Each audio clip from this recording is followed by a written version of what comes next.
চীনের পাহাড়ি বন থেকে সংগ্রহ করা এই বাদাম এখন আন্তর্জাতিক বাজারে রপ্তানি হয় সুপারফুড হিসেবে।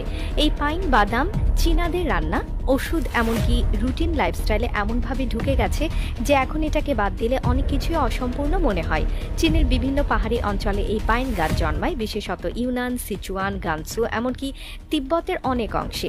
এই গাছগুলো আকারে বিশাল হয় এবং বছরের একটা নির্দিষ্ট সময়, বিশেষ করে শরৎকালে, গাছে ধরে পাইন কোনের মতো দেখতে ফল। এই ফলই হলো মূল উৎস। এই পাইন কোনের ভেতরে ছোট ছোট বীজ থাকে, যেগুলো আমরা পাইন বাদাম হিসেবে চিনি। চাষিরা গাছ থেকে যখন এই পাইন কোনগুলো সংগ্রহ করে তখন সেগুলো বেশ শক্ত ও খোলসে মোড়ানো থাকে। প্রথম ধাপে এই পাইন কোনগুলোকে রোদে শুকানো হয় যাতে খোলস আলগা হয়ে আসে। এরপর হাতে হাতে বা ছোট যন্ত্রে এই খোলসগুলো ভেঙে বীজগুলো বের করা হয়। তবে এই কাজ মোটেও সহজ না। একটা পাইন কোন থেকে গড়ে 20 থেকে 30টা বাদাম পাওয়া যায় এবং পুরোটা করতে সময় লাগে বহু ঘন্টা। এই বাদামের খোসা থাকে খুব শক্ত, তাই পরের ধাপে এগুলোকে আরও একবার শুকানো হয় অথবা হালকা গরম পানিতে ভিজিয়ে রাখা হয় যাতে খোসা কিছুটা নরম হয়। এরপর ছোট মেশিন বা হাত দিয়ে খুব সাবধানে এই বাদামের খোসা ছাড়িয়ে নেওয়া হয়। চীনারা একে একে সেগুলো পরিষ্কার করে, ধুয়ে, শুকিয়ে বাজারজাত করার উপযুক্ত করে তোলে। এখানেই থেমে থাকলে চলবে না। এই পাইন বাদামের গুণের কথা জানাও কিন্তু জরুরি। এতে থাকে স্বাস্থ্যকর fat, protein, zinc, magnesium, iron এবং প্রচুর পরিমাণে অ্যান্টিঅক্সিডেন্ট।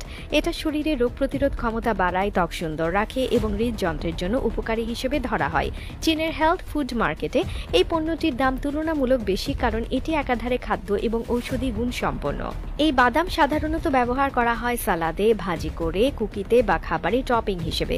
কেউ কেউ আবার পাইন বাদামের তেল বের করে সেটি রান্না বা স্কিন কেয়ারে ব্যবহার করে। চীনা ঐতিহ্যিক চিকিৎসা ব্যবস্থায় পাইন নাটসকে বলা হয় বৃদ্ধির প্রতিষেধক, কারণ এটি শরীরকে ধীরে ধীরে শক্তিশালী করে তোলে এবং ক্লান্তি কমায়। আরেকটি মজার বিষয় হলো এই বাদামের রপ্তানি বাজারও খুব বড়। চীন প্রতি বছর টনকে টন পাইন নাটস রপ্তানি করে আমেরিকা, ইউরোপ এবং মধ্যপ্রাচ্যের বিভিন্ন দেশে, কারণ এদের স্বাস্থ্য সচেতন জনগণ এখন প্রচলিত বাদামের পরিবর্তে এই সুপার ফুডগুলোতে বেশি আগ্রহী। ফলে শুধু স্থানীয় বাজার না, রপ্তানি করেও চাষিরা ও খামারিরা ভালো আয় করছেন। এই ব্যবসার ভেতরেও আছে অনেক প্রযুক্তিগত উন্নয়ন। আগে যেখানে শুধু হাতেই সব কাজ হতো, এখন সেখানে আধুনিক ডিহাল্ডিং মেশিন, স্কিন রিমুভার এবং ফ্লেভার প্যাকিং মেশিন ব্যবহার করা হচ্ছে। এতে কাজের গতি বাড়ছে, খরচ কমছে এবং মানও বজায় থাকছে।